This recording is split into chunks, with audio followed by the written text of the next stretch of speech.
You ask Tiger to solve. This deals with linear equations with one unknown. The final result is x equals 1 over 18. Let's solve it step by step. Group all constants on the right side of the equation. Subtract 5 over 6 from both sides. Combine the fractions. Combine the numerators. Reduce the zero numerator. Simplify the arithmetic. Find the lowest common denominator. Multiply the denominators. Multiply the numerators.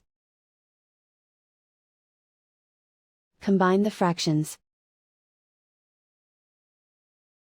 Combine the numerators. And so the final result is x equals 1 over 18.